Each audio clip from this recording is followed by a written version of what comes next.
যতদূর চোখ চায় উজ্জ্বল বেগুনি রঙের সম্ভার।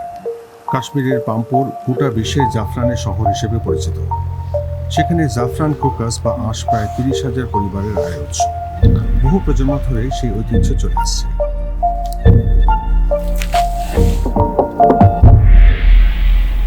ফিরোজ আহমেদের পরিবারও সেই কাজ করে। শরৎকালে ক্রোকাস ফসল তোলার সময় তার ছোট মেয়েও সাহায্য করে।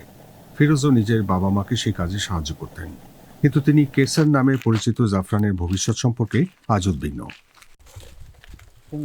2003-2004 সালের হিসাব অনুযায়ী এক কানাল বা 0.12 একর জমি থেকে 1 কিলো কেশর পাওয়া যেত, আর এখন 1 কিলো পেতে 15 কানাল জমি লাগে।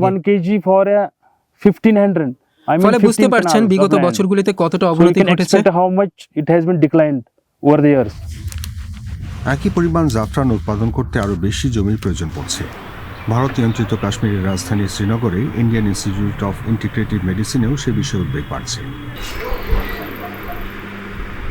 গবেষক হিসেবে নাসিমা নাশরফ কাশ্মীরের জাফরানের ভবিষ্যৎ নিশ্চিত করার লক্ষ্যে কাজ করছেন। সেই পাহাড়ি এলাকায় এই মশলা শুধু কোনো সাংস্কৃতিক সম্পদ নয়, মানুষের আয়ের গুরুত্বপূর্ণ উৎসও বটে। গত 13 বছর ধরে আমি স্যাফরন বায়োলজির বিভিন্ন দিক নিয়ে কাজ করছি। চাষিদের ফিডব্যাক অনুযায়ী জাফরান উৎপাদনের অবনতির 3টি প্রধান কারণ রয়েছে। প্রথমত, উচ্চ মানের রোপণের উপাদানের অভাব রয়েছে। দ্বিতীয় কারণ কর্ন রট রোগ।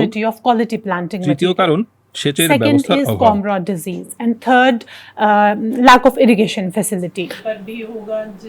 10 বছরেরও বেশি সময় আগে তিনি এক বড় জিন তথ্যভাণ্ডার সৃষ্টি করেছিলেন। তাতে 60,000-এরও বেশি জাফরান ক্রোকাসের সিকোয়েন্স জমা রয়েছে। জলবায়ু পরিবর্তনের কারণে নতুন পরিস্থিতিতেও টিকে থাকতে পারে এমন গাছ সৃষ্টি করাই সেই উদ্যোগের লক্ষ্য। আমরা জিনগুলি শনাক্ত করেছি। এখন আমরা উন্নত স্মার্ট জাফরান সৃষ্টির প্রক্রিয়া চালাচ্ছি। খরা এবং অন্যান্য অ্যাবায়োটিক চাপ সামলাতে এবং কর্ন রট রোগও প্রতিরোধ করতে পারবে সেই জাফরান।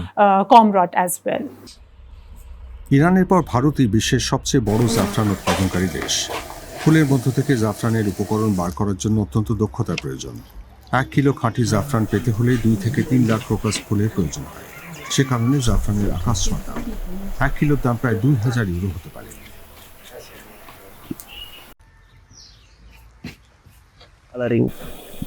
নাসিমা নাশরফ কাশ্মীরের উত্তরে ইয়ারিখা তাংমাগ অঞ্চল পরিদর্শন করছেন।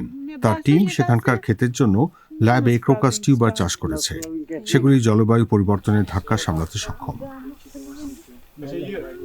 এবার দীর্ঘ খরা বা আচমকা প্রবল বৃষ্টিপাত ঘটলেও সেই গাছ টিকে থাকতে পারবে বলে আশা করা হচ্ছে। সেই সঙ্গে এই গাছ কুখ্যাত কর্ন রট প্রতিরোধ করতে পারবে।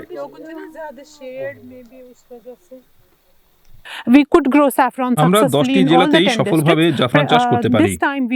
তবে এবার আমরা সেই ক্ষেত্র সম্প্রসারণের কথা ভেবেছি। আমরা এখান থেকে ফুল সংগ্রহ করে জম্মুতে আমাদের স্থাপনায় সেগুলির মান বিশ্লেষণ করব।